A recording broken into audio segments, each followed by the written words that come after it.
ഞാൻ മീഡിയയിൽ വരുന്നില്ല. ഇത് തന്നെയാണ് എന്റെ ലാസ്റ്റ് ആൻഡ് ഫൈനൽ ആൻസർ. ഞാൻ ഇപ്പോൾ പറയാൻ പോകുന്നതാണ് എന്റെ ഒരു ഫൈനൽ ആൻസർ. ഇതുപോലെ ജയസൂര്യ ഉണ്ടാകാൻ പാടില്ല, മുകേഷ് ഉണ്ടാകാൻ പാടില്ല, ബാലചന്ദ്രൻ മേനോന്മാരാണ് വളയ്ക്കാൻ പാടില്ല. അവർക്ക് എല്ലാവർക്കും ഇനി ഉണ്ടാകുന്ന ഒരു ജനറേഷൻ നല്ലൊരു കേരളമായിരുന്നു ഉള്ളത്. വളരെ എല്ലാവർക്കും ഫ്രീ ആയിട്ട് ജോലി ചെയ്യാനും നല്ല സിനിമ. തീർച്ചയായും അതൊരു പ്രത്യേക നന്ദിയുണ്ട് കേട്ടോ. മീനുവിനെ പോലുള്ള ഒരാൾ ഇങ്ങനെ ഇറങ്ങി തിരിച്ചില്ലായിരുന്നുവെങ്കിൽ ഒരുപക്ഷെ ഇനിയുള്ള തലമുറകളും ഇങ്ങനെ ഈ ഒരു പ്രശ്നം അഭിമുഖീകരിച്ച് അവരുടെ ജീവിതം നരകതുല്യമായ. കാരണം ഒത്തിരി കഴിവുള്ളവരെല്ലാവരും ഉണ്ടല്ലോ, പലർക്കും അവർക്കൊരു ഓപ്പർച്യൂണിറ്റി കിട്ടുന്നില്ല. നിങ്ങളൊക്കെ കടൽ എന്നൊരു സിനിമ ഉണ്ടായിരുന്നു പുതിയ നമ്മുടെ ധ്യാന്റെ. എന്ത് രസം, അവരുടെ കൂടെ ഒരാളെ നമുക്ക് മാറ്റി നിർത്താൻ പറ്റത്തില്ലാത്ത രീതിയിലാണ് ന്യൂ ഫേസസ് അല്ലായിരുന്നു. എന്തൊരു നല്ല അഭിനയം അവരുടെയൊക്കെ, റിയൽ ആക്ടിങ്. അതായത് ആക്ടിങ്ങായിട്ട് തോന്നുന്നില്ല. അപ്പൊ അങ്ങനെയുള്ളവർ മുമ്പോട്ട് വരണം, നല്ല അഭിനയം അറിയാവുന്നവര്. എനിക്ക് അവരുടെ പേരൊന്നും അറിയില്ല.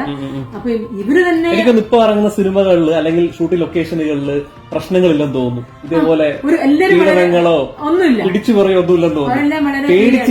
പേടിക്കാം, പേടി ഉണ്ടാകട്ടോ. നല്ലവരായതുകൊണ്ടല്ല, ഇനിയും ഇതുപോലെ മീനുമാര് ഉണ്ടാവുമോ എന്നുള്ള പേടി കൊണ്ട് അവര് എല്ലാം അങ്ങനെ മറച്ചു വെച്ച് അല്ലെങ്കിൽ ചെയ്യാതിരിക്കുകയാണ്. എനിക്കൊന്നും തന്നെ പറയാനുള്ളൂ. ഇപ്പം ആരായാലും നിങ്ങൾ ഇപ്പൊ എന്ത് ചെയ്താലും 15 വർഷം കഴിഞ്ഞാൽ അന്ന് ഇവര് കല്യാണം കഴിച്ച ഫാമിലി ഉണ്ടായിരിക്കും. പൊട്ടിയോ? ഏതെങ്കിലും ഒരു മിനു, അന്നേരം ഒരു മിനു ഉണ്ടാവും. മിനു പറയാ എന്നടുത്ത് ഇങ്ങനെ ചെയ്തു അന്നയാ, അപ്പൊ അന്ന് കല്യാണം കഴിച്ചിട്ടില്ലായിരിക്കും. അതുകൊണ്ട് ബി കെയർഫുൾ. നാളെ ഈ നല്ലൊരു മെസ്സേജാണ്. അപ്പൊ നമ്മുടെ മുകളിൽ എപ്പോഴും ഒരു അരിവാൾ ഇങ്ങനെ തലയുടെ ഉണ്ടാവും എന്നുള്ളത് അത് ഓർത്തേക്കുക. ഒരു പെണ്ണുങ്ങളടുത്ത് മര്യാദക്ക് ബിഹേവ് ചെയ്തോ, അതായിരിക്കും നല്ല. ഇല്ലെങ്കിൽ നാളെ കല്യാണമൊക്കെ കഴിച്ച് നല്ല ഭാര്യയൊക്കെ ഉള്ളപ്പോ കൊച്ചുങ്ങളൊക്കെ സന്തോഷത്തോടെ നമ്മളായിരിക്കും ഇത് പൊട്ടുന്ന പൊട്ടിയാൽ പോയി, അത് കുടുംബം തകരും അല്ലെ. സത്യത്തില് ഞാൻ ആലോചിക്കുകയാണ് ഇവരുടെയൊക്കെ ഭാര്യമാര് എങ്ങനെയായിരിക്കും ഇത് ഇങ്ങനെ ഉൾക്കൊള്ളുന്നത്. സ്വന്തം ഭർത്താവ് ഇങ്ങനെ പൊതുസമൂഹത്തിൽ എങ്ങനെ ആവുന്നു, എന്നെ ഭാര്യ മാത്രം ചെയ്യേണ്ട കാര്യം മറ്റു പെണ്ണുങ്ങളുടെ അടുത്ത് പോയി ചെയ്തിരിക്കുന്നു. ഇതൊക്കെ ഒരു ഭാര്യമാർ എങ്ങനെ സഹിക്കും? തീർച്ചയായിട്ടും അവരുടെ പ്രാർത്ഥനയും കണ്ണുനീരുമാണ് ഇന്നിവര് അനുഭവിക്കുന്നത്. എന്താന്ന് വെച്ചാല് അവരൊക്കെ നല്ല സ്ത്രീകളായിരിക്കും.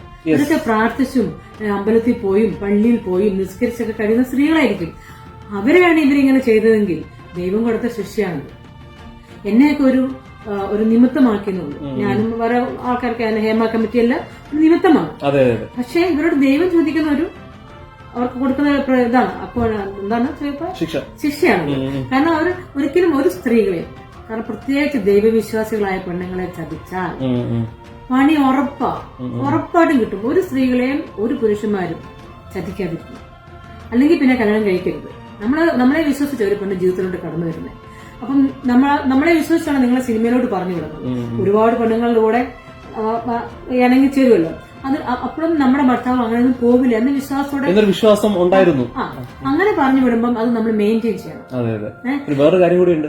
ചില ഭാര്യമാര് തന്റെ ഭർത്താവ് ഇങ്ങനെയാണെന്ന് അറിഞ്ഞു വെച്ചുകൊണ്ട് അഡ്ജസ്റ്റ് ചെയ്ത് ജീവിക്കുന്നവരുണ്ട്.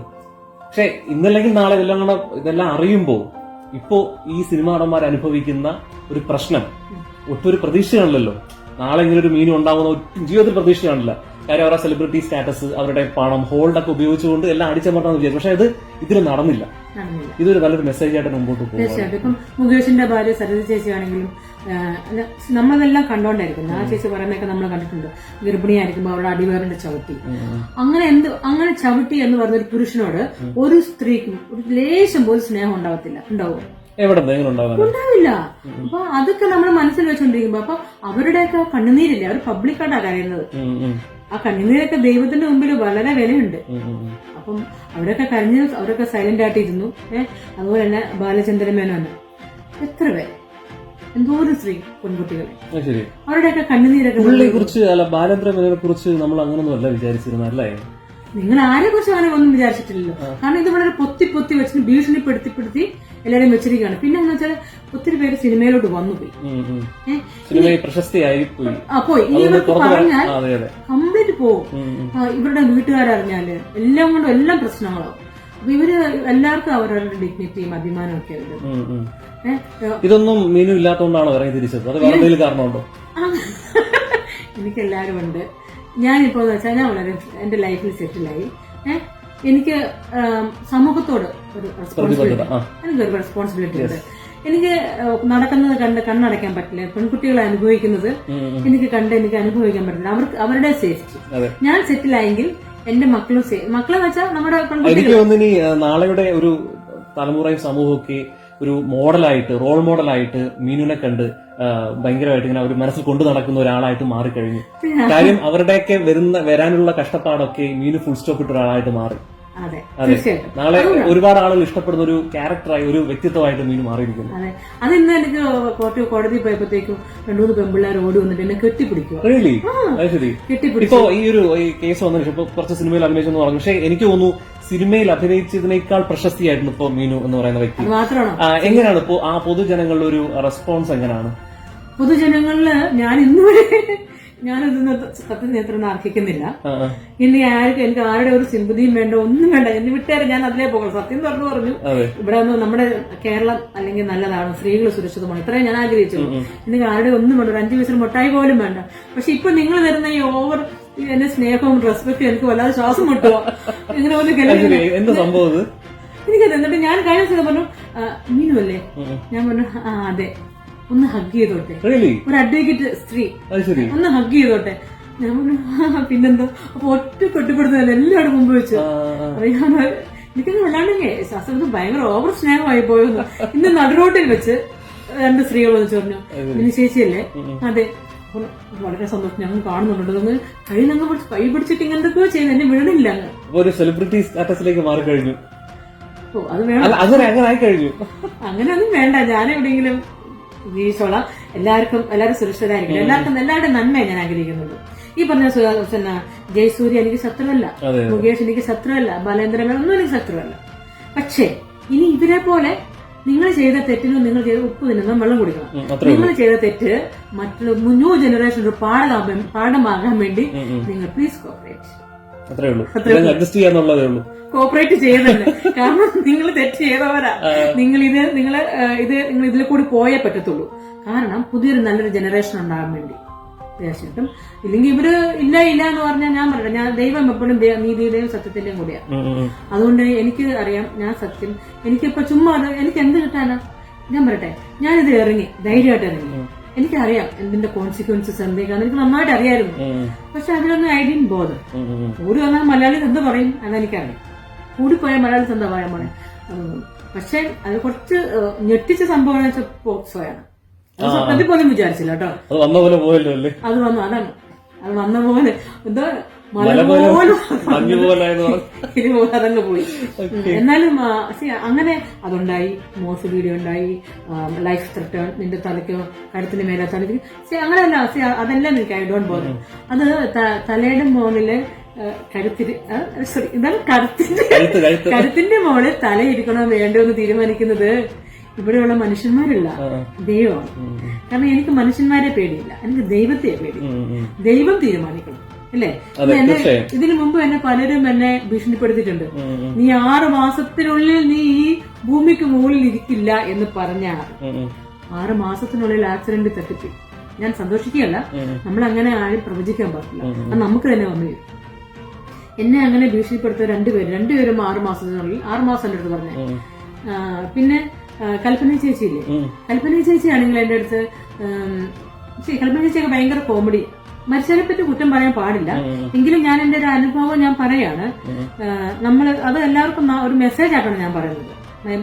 മനസ്സിലായോ? അതെന്ന് വെച്ചാല് പുള്ളിക്കാരി ഇങ്ങനെ ഒരുങ്ങാൻ നിൽക്കുന്നു, സാരിയൊക്കെ കൊടുത്ത് ഒരുങ്ങാൻ നിൽക്കുന്നു. അപ്പം ചേർവനോട് പറയുന്നു, അല്ല സ്റ്റേജ് ഷോ, സ്റ്റേറിനോട് ലിപ്സ്റ്റിക് പെൻസിൽ തരാൻ പറഞ്ഞു. അപ്പൊ ആ സ്ത്രീ അത് എടുത്ത് കൊടുക്കുന്നു. അതെടുത്ത് എടുക്കുന്ന മുനയില്ല, ഒറ്റയാണ്. ഞാൻ പറഞ്ഞിട്ടുണ്ട് വഴക്ക് പറയുന്നു. എന്നിട്ട് വേറെ എടുക്കുന്നു. അപ്പൊ അങ്ങനെ കലിപ്പങ്ങുന്നു. അപ്പൊ ആ പാവ സ്ത്രീ ഒന്നും ഉണ്ടാക്കി കൊടുക്കുന്നു. അപ്പൊ ഞാൻ ചെയ്യോ ഇത്രയും ദേഷ്യക്കാരിയാണ്. നമ്മുടെ മനസ്സിൽ എന്താണ് ഭയങ്കര കോമഡി. പക്ഷെ അവരുടെ ദേഷ്യം ഞാൻ നേരിട്ട് കണ്ടു. ഞാനും കൂടെ കിടുങ്ങിപ്പോയി. അത് കഴിഞ്ഞിട്ട് പറഞ്ഞു സാരി എടുക്കാൻ പറഞ്ഞിട്ട് ആ സ്ത്രീ സാരി ഉടുപ്പിക്കാൻ നോക്കുന്നു. സാരി ശരിയാവില്ല. നിന്നോടില്ല പറഞ്ഞു. പിന്നെ അവരോട് ഇങ്ങനെ വേദനപ്പെടുക. അതിങ്ങനെ പാവം പേടിച്ച് ഞാൻ മാറാൻ ഞാൻ ഉടുപ്പിക്കാൻ പറഞ്ഞു. ഞാൻ കയറി ആ സാരി ഉടുപ്പിച്ചു കൊടുത്തു. അന്നേരം എന്തെന്നറിയോ, കണ്ണാടി നോക്കട്ടെ, ഞാൻ ഉടുത്തു എറിഞ്ഞു. സത്യം പറയാൻ ഞാൻ ദുബായിൽ നല്ല ജോലി ചെയ്തോണ്ടിരുന്ന ആളാണ്. എന്തിനെ ഇങ്ങോട്ട് കൊണ്ടുവന്നതൊക്കെ ഞാൻ എപ്പോഴും ഓർക്കാറുണ്ട്. ഈ സിനിമയെ ഫീലോട്ടും കൊണ്ടുവന്നു ചുമ്മാ നാണം കിട്ടുക, കാശും തരത്തില്ല, കുറെ പോയി ഒരു കാശും കിട്ടില്ല, നമ്മള് വെറുതെ അങ്ങോട്ടും ഇങ്ങോട്ടും വണ്ടി കൊണ്ടൊക്കെ പോകുന്നത്. അപ്പൊ എനിക്ക് ഭയങ്കര ദേശം ഞാൻ എന്തിനാ ഇങ്ങോട്ട് വന്നേ, സ്നേഹത്തിന്റെ പദ്ധതിയുണ്ട്, നീ ഇവിടെ നിക്ക്, നീ ഇതിലാന്ന് പഠിക്കുക, നീ ഇതിലാന്ന് കാണുമോളെ, അങ്ങനെ എല്ലായിടത്തിലും കൂടെ എന്നെ കൊണ്ട് കാണിക്കുന്ന എല്ലാം അറിയുന്നു. ഇനിയും ഒരുപാട് കാര്യങ്ങൾ എനിക്ക് പറയാനുണ്ട്. അപ്പൊ പിന്നെ വെളിപ്പെടുത്താണ്. അത് ഞാൻ നോക്കട്ടെ ഈ SIT പോക്കൊക്കെ എങ്ങനെയാണെന്ന്. ആ എനിക്ക് എങ്ങനെയാണ്, എനിക്ക് സംരക്ഷണം കൂടെ വേണം. ഞാൻ എന്റെ ഇതിനു വേണ്ടിയല്ല, സമൂഹത്തിന്റെ നന്മയ്ക്ക് വേണ്ടിയാണ് ഞാൻ ധൈര്യത്തോടെ മുന്നോട്ട് അല്ല. ഇപ്പൊ ഞാൻ ചോദിക്കുന്നു, മീനുന് ഈ ഒരു ആരോപണങ്ങൾ ഉന്നയിച്ചതിന് ശേഷം എന്തെങ്കിലും ലൈഫിൽ പ്രശ്നങ്ങളുണ്ടോ, ഭീഷണി എന്തെങ്കിലും ഉണ്ടോ? ഭീഷണി എന്ന് വെച്ചാൽ ഇങ്ങനെ അബ്യൂസ് ഒക്കെ അങ്ങനെ ഫോൺ കോളിന്നല്ല, സൈബർ ബുള്ളിങ് അങ്ങനെ എന്തെങ്കിലും ഉണ്ടോ? ഇപ്പൊ ഇല്ല, ഇപ്പൊ എല്ലാം നിർത്തി, ഞാൻ കംപ്ലൈന്റ് കൊടുത്തല്ലോ. ഇപ്പൊ എല്ലാരും ഓൺലൈൻ ചാനൽ നിർത്തി, എല്ലാവർക്കും അതിനെ കൊടുത്തു. 94 ഉണ്ടായിരുന്നു. 90 ചാനൽ പരാതി. അതെന്നാന്ന് വെച്ചാൽ ഞാൻ ഈ ബിസി ആയിരുന്നു വിത്ത് SIT പീപ്പിൾ. ഈ സമയത്ത് യൂട്യൂബേഴ്സ് എല്ലാം അടിച്ചു കയറിയത്. ഇതിന്റെ പിള്ളേർക്ക് കുറച്ച് ഫീൽ ചെയ്തു, മമ്മീശി ഒത്തിരി ഓവറായി പോകണമെന്ന് പറഞ്ഞു. അപ്പം ഞാൻ അഡ്വക്കേറ്റിനെ പറഞ്ഞു, അഡ്വക്കേറ്റ് ഇത് ഭയങ്കരമായിട്ട് പോകണമെന്ന് പറഞ്ഞു. ചെറുതൊക്കെ നമുക്ക് വിടാം, കൂടി പോകണം. അപ്പോഴത്തേക്ക് പിന്നെ ഞാൻ ഒന്നും വിട്ടില്ല. പക്ഷെ നമുക്ക് ഇരുന്ന് ഇവരുടെ ലിങ്ക് കോപ്പി ചെയ്ത് ഇവരുടെ സ്ക്രീൻഷോട്ട് എടുത്ത് പിന്നെ ഇവരുടെ വീഡിയോ എല്ലാം നമ്മൾ ഡൗൺലോഡ് ചെയ്യണം. ഇതിനൊരു സമയം വേണ്ടേ, അതിന് എനിക്ക് സമയം കിട്ടില്ല. അതുകൊണ്ടാണ് പിന്നെ ഒരു ദിവസം ഞാൻ മെനക്കെട്ടാങ്ങിരുന്നു നമ്മളോട്ടൊക്കെ കൊടുത്തപ്പോ പണി. അതെന്താന്നറിയോ, എനിക്ക് വേണ്ടിയല്ല, എനിക്ക് കല്ലുവല്ലി എന്റെ ഹസ്ബൻഡ് എന്നെ അറിയാം, എന്റെ മക്കൾക്ക് എന്നെ അറിയാം. അതല്ല, നാളെ ഒരു പെൺകുട്ടി ഒരു പ്രശ്നത്തിൽ വന്നാൽ ഇതേപോലെ ആ പെണ്ണിനെ അപകീർത്തിപ്പെടുത്താൻ പാടില്ല. Assaulting a woman should not. ആ ഒരു പാഠം പഠിപ്പിക്കാൻ വേണ്ടി തന്നെയാണ് ഞാൻ ഇവർക്കെല്ലാം ഇതിനെ കൊടുത്തത്. നാളെ ഇത് വന്ന് ഒന്ന് പറയും. പക്ഷെ അതൊരു നല്ലൊരു സംഭവം തന്നെയായിരുന്നു കേട്ടോ. കാര്യം പറഞ്ഞാല് അവരെ ഒതുങ്ങിയെന്നുള്ളതാണ്. അതെ, അങ്ങനെ ചെയ്യരുത്. അങ്ങനെ നമ്മുടെ സമൂഹത്തിൽ അങ്ങനെ ചെയ്യാൻ പാടില്ല. അതെ അതെ, വ്യൂസിനെ കിട്ടാനും പൈസ ഉണ്ടാക്കാനും വേണ്ടിയിട്ട് എന്തും അങ്ങ് ചെയ്യാൻ പാടില്ല. അത് സത്യമാണെങ്കിൽ ചെയ്തട്ടെ. ഒരു പെണ്ണ് ഒരു കഞ്ചാവ് ബിസിനസ് ചെയ്തു, അവളെ പിടിച്ചു, അറസ്റ്റ് ചെയ്തു, ചെയ്യണം. അപ്പൊ ചെയ്യണം, ഷി ഡിസേർവ് ഇറ്റ്. അല്ലാതെ നിരപരാധികൾ എന്തെങ്കിലും ഒരു കാര്യത്തിലുണ്ട് ഇതുപോലെ ഞാൻ സത്യം തുറന്നു പറഞ്ഞു എന്ന് പറഞ്ഞുകൊണ്ട് എനിക്ക് ദൈവം ശക്തിയൊക്കെ തന്നതുകൊണ്ട് എനിക്ക് കൊല്ലം പുല്ലുമില്ലേ. വേറെ പെൺകുച്ചാണെങ്കിൽ ഇതൊക്കെ മതി, അവള് തളർന്നു അതെ. കാര്യം പറഞ്ഞാൽ പറയാൻ കാര്യം വേറൊന്നുമല്ല, അന്ന് മിന്നുവിന്റെ ഒപ്പം തന്നെ ഈ കേസിലേക്ക് വന്ന ചില ആളുകളെ ഇപ്പൊ കാണാനില്ല. അതിനെ കുറിച്ച് മിന്നു മാത്രമേ ഉള്ളൂ ഇങ്ങനെ ലൈവിൽ നിൽക്കുന്നത്. ആണോ? അവരുടെ കേസ് ഒന്നല്ലേ ഉള്ളൂ, നമ്മൾ 1, 2, 3 ആണോ? അതെ, ഇനിയുണ്ട് ഇതിനകത്ത് കുറെ പേരൊക്കെ. ഇനിയുണ്ടോ? പിന്നെ അതുണ്ട് കുറെ പേരൊക്കെ, അവരെയൊക്കെ ഞാൻ അപ്പൊ ഈ കമന്റിൽ വരുന്ന പോലെ 200 പേജുള്ള ബുക്ക് തന്നെ വേണ്ടി വരുമല്ലോ. തിരുവനന്തപുരത്തിന്റെ പോലീസുകാർ എന്നോട് പറഞ്ഞേ, ഇനി ആരുടെങ്കിലും പേര് പറയാനുണ്ടോ? ഞാൻ ഓർത്തോർത്തോട്ടല്ലേ ഇനി ഇതിങ്ങോട്ട് വന്നാൽ ഞങ്ങൾക്ക് ഇത് മാത്രമല്ലത് പണി. ഇനി കേസ് വീട്ടിൽ കൊടുത്തു, അതുകൊണ്ട് പറയുന്നില്ല. ഇതുണ്ട് പറയും. ഇനിയുണ്ടോന്ന് കാണാൻ തീരുവോ? പിന്നലെ ക്വസ്റ്റ്യൻ പറഞ്ഞേ, നീ എന്തെങ്കിലും പറയാം, നീ ആരെങ്കിലും ഉണ്ടോ? ഞാൻ ഇനി ആരില്ല, ഉറപ്പാണേ. നീ ഇങ്ങോട്ട്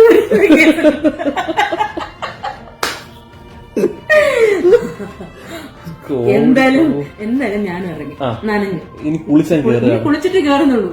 ഞാൻ ആരെങ്കിലും കൊല്ലുന്നുള്ള പേടിയൊന്നുമില്ലേ? മരിക്കട്ടെന്നാണോ? അങ്ങനെയാണെങ്കിൽ മരിക്കട്ടെന്നാണോ? ഞാൻ പറയട്ടെ, ഞാൻ എപ്പോ മരിക്കണമെന്ന് തീരുമാനിക്കുന്നത് ദൈവം അല്ലേ? അത് ഇനി അങ്ങനെ മരിക്കാനാണ് എന്റെ യോഗമെങ്കിൽ അങ്ങനെ തന്നെ മരിച്ചിരിക്കും. അതായത് എനിക്കൊരു സമയം ഉണ്ട്, ഇന്ന സമയത്ത് മിനു ഇന്ന ആളുടെ കൈകൊണ്ട് മരിക്കേണ്ടതാണെങ്കിലും ആ സമയത്ത് നടന്നിരിക്കും. അതല്ല മിനു 86 വയസ്സ് വരെ ഇരിക്കും. വേറെ കാര്യമുണ്ട്, ഇപ്പൊ ഇനി മിനുനാരും കൊന്നാലും കുഴപ്പമില്ല, ലോകത്ത് ഇവിടെ വന്ന് ചെയ്യേണ്ട കാര്യങ്ങൾ മിനു ചെയ്തു. കാര്യം നാളെയുടെ സമയത്ത് കുറെ പെൺകുട്ടികൾക്ക് മിന്നു ഒരു റോൾ മോഡലായിട്ട് മാറി ഓൾറെഡി. അല്ല, ഞാൻ പറയാണ് റോൾ മോഡലായി കഴിഞ്ഞു. അത് നല്ല സംഭവമല്ലേ? അത് വേറെ അങ്ങനെ എനിക്കത് സംഭവിച്ചാൽ ഈ കേസ് എത്ര പേർക്ക് കേസ് കൊടുത്ത് എല്ലാവർക്കും പോകും. അത് പോകും. അപ്പൊ അവരുടെ ചുമതല എന്റെ സുരക്ഷിതത്വം നോക്കാൻ. എനിക്കെന്ത് പറ്റിയാലും മുകേഷിനെ ആദ്യം പിടിക്കും, ജയസൂര്യനെ പിടിക്കും, നരേന്ദ്രമേനെ പിടിക്കും, എല്ലാരും വിടും. അപ്പൊ അതുകൊണ്ട് ആരും ഒന്നും ചെയ്യാൻ മുതിരത്തില്ല. അങ്ങനെ ചെയ്യാൻ പറ്റില്ല. കാരണം നമ്മുടെ ഗവൺമെന്റ് ഒക്കെ ഇപ്പൊ നല്ല സ്ട്രോങ് ആണ്. സ്ട്രോങ് ആണ്. പിന്നെ അങ്ങനെയുള്ള ധൈര്യമുള്ള ആൾക്കാർക്ക് കേരളത്തിലുണ്ടെങ്കിൽ കേരളം എന്നേ നന്നായി പോയായിരുന്നു. കേരളത്തിലുള്ളതെല്ലാം ഭീരുക്കളാണ്.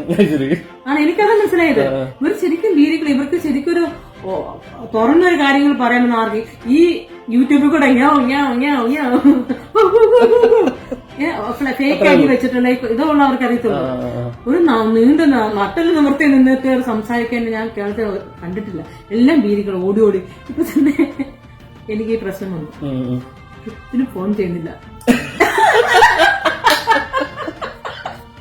അപ്പൊ നോക്കി ഇവരാരും തെറ്റ് ചെയ്തിട്ടില്ല.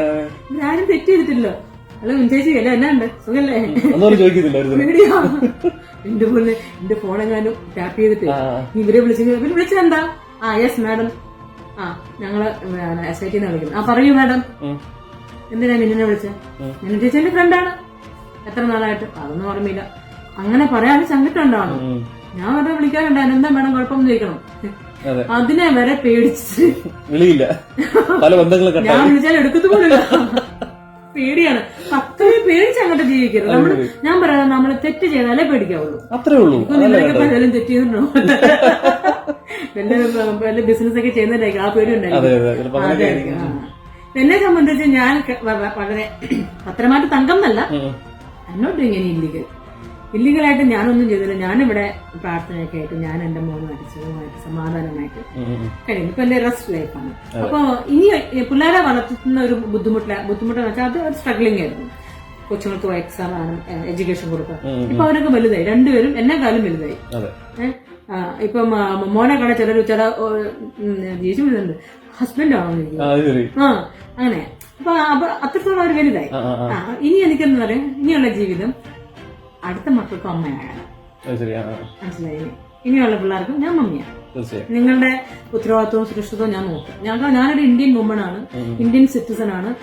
എനിക്ക് എന്റെ മക്കൾ മാത്രമല്ല ഉത്തരവാദിത്വം. എനിക്ക് ഈ നാട്ടിലുള്ള എല്ലാ പെൺമക്കളോടും എനിക്ക് ഉത്തരവാദിത്വമുണ്ട്. അവരുടെ ഒരു കണ്ണുനീര് പോയാൽ എനിക്ക് വേദനിക്കും. ഞാൻ അമ്മയാണ്. അതുകൊണ്ട് അവരുടെ സുരക്ഷിതത്വം നോക്കലാണ് എന്റെ പരിപാടി. ജയസൂര്യ എനിക്ക് പറയാനുള്ളത്, ജയസൂര്യ എന്തു പറഞ്ഞാലും ആൾക്കാരെ കൺഫ്യൂഷൻ ആക്കാൻ ജയസൂര്യക്ക് സാധിക്കും. മീഡിയയിലൊക്കെ വിളിച്ച് ഒക്കെ ഇങ്ങനെ ഇന്റർവ്യൂ ഒക്കെ കൊടുക്കുകയാണെങ്കിൽ അത് ജയസൂര്യക്ക് സാധിക്കും.